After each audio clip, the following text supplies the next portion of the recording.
Qu'est-ce que l'ouverture? En photographie, l'ouverture est la taille physique du diaphragme présent dans votre objectif qui va laisser rentrer plus ou moins de lumière vers votre capteur. On la mesure en f-stop avec des valeurs telles que f1.4, f2, f5.6, f8, f11 ou même plus. Les petits nombres correspondent à une grosse ouverture et donc à une grosse quantité de lumière qui va atteindre votre capteur. A l'inverse, les grands nombres correspondent à une petite ouverture qui va laisser beaucoup moins de lumière rentrer à travers votre objectif. Voyez ça un petit peu comme la pupille de vos yeux qui, en regardant le soleil, vont se refermer, ou alors quand vous êtes dans une pièce sombre, des pupilles beaucoup plus dilatées. C'est de la même manière que votre objectif va contrôler et équilibrer la quantité de lumière qui atteindra votre capteur pour une image correctement exposée. Attention néanmoins à ne pas confondre la valeur stop avec les f-stop. Les stops sont une valeur qui permettent de diviser par deux ou doubler la quantité de lumière sur vos réglages. Là où les f-stop seront juste une valeur qui vous permettra de savoir à quel point le diaphragme de votre objectif est plus ou moins ouvert. Vous ne pouvez donc pas simplement diviser par deux ou doubler votre valeur d'ouverture pour changer la valeur d'un stop. Ça sera valable seulement avec la vitesse d'obturation ou la sensibilité ISO. Pour savoir si vous doublez ou divisez par deux la quantité de lumière dans votre objectif via le réglage de l'ouverture, il va falloir se référencer à un tableau ou alors simplement avec le temps se rappeler des valeurs clés qui vont permettre de mieux régler votre exposition. C'est la seule chose qui diffère comparé à la vitesse d'obturation et la sensibilité ISO.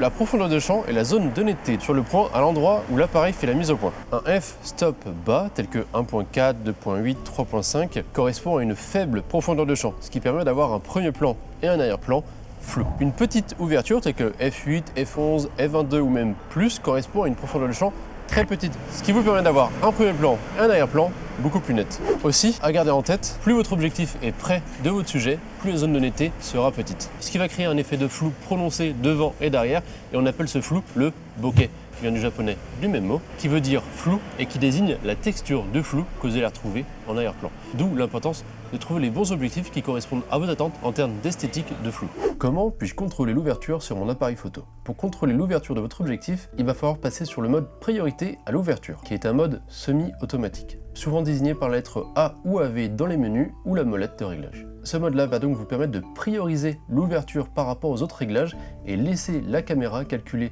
l'exposition nécessaire sur les autres réglages en vous laissant choisir l'ouverture que vous voulez. Vous pouvez aussi contrôler complètement l'ouverture en étant sur les réglages complètement manuels avec le petit M, mais pour ça il va falloir aussi gérer la vitesse d'obturation et la sensibilité ISO. Petite parenthèse, mais pourquoi ça s'appelle comme ça? La valeur F est un rapport entre le diamètre de l'ouverture et la distance focale de l'objectif. Par exemple, une ouverture f2 signifie que le diamètre de l'ouverture est la moitié de la longueur focale de l'objectif. Néanmoins, il n'est pas réellement utile de savoir à quoi ça correspond, c'est surtout un terme technique qui est là pour nous aider à retrouver les mêmes valeurs en fonction des différents objectifs et de s'y retrouver dans nos réglages pour pouvoir choisir l'ouverture souhaitée. Vous pouvez utiliser une grande ouverture pour des flous artistiques ou pour prendre des photos dans des environnements plus sombres. Utile sur des scènes avec beaucoup de détails sur différents plans ou pour photographier de la texture. On vous dira souvent qu'un portrait doit avoir un arrière-plan flou et un paysage de la netteté de partout. En réalité, il n'y a pas vraiment de règle. C'est à vous d'expérimenter pour utiliser tous les paramètres possibles avec votre objectif et ainsi vous conduire à expérimenter pour sortir des conventions. Ça peut être intéressant d'utiliser une grosse ouverture en paysage pour mettre un premier plan flou et en faire un cadre dans un cadre. Et inversement, en portrait, vous pouvez utiliser une petite ouverture pour utiliser toutes les lignes de votre environnement pour conduire votre regard vers le sujet. Est-ce que des réglages d'ouverture extrêmes vont affecter la qualité de mes photos? Les réglages extrêmes de l'ouverture peuvent amener à des défauts en fonction de la qualité de fabrication des objectifs. À une grande ouverture telle que f1.4, des imperfections vont apparaître telles que le vignettage, des aberrations chromatiques ou simplement moins de netteté sur l'ensemble de l'image. Et à une ouverture extrême très petite comme f22 ou plus, la diffraction peut elle aussi réduire la netteté de votre objectif. Pour optimiser la qualité de ces photos, il est souvent conseillé de ne pas aller dans ces réglages extrêmes et de regarder la fiche du fabricant de votre objectif pour savoir quel réglage est le plus optimisé en fonction de la qualité des lentilles.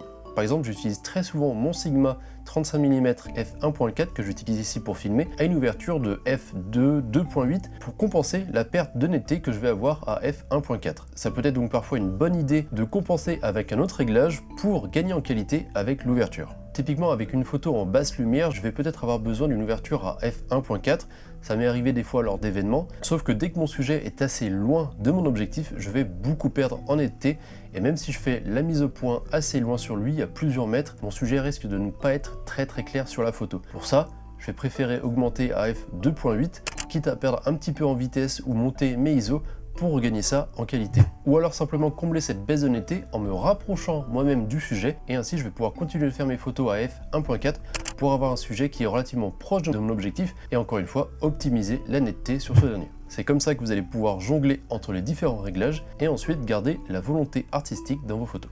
Voilà tout pour cette vidéo sur l'ouverture. J'espère que maintenant que vos connaissances sur le sujet sont plus ouvertes. Et je vous retrouve sur la prochaine vidéo sur la vitesse d'obturation. Si elle est déjà sortie, vous savez où la trouver. Ciao!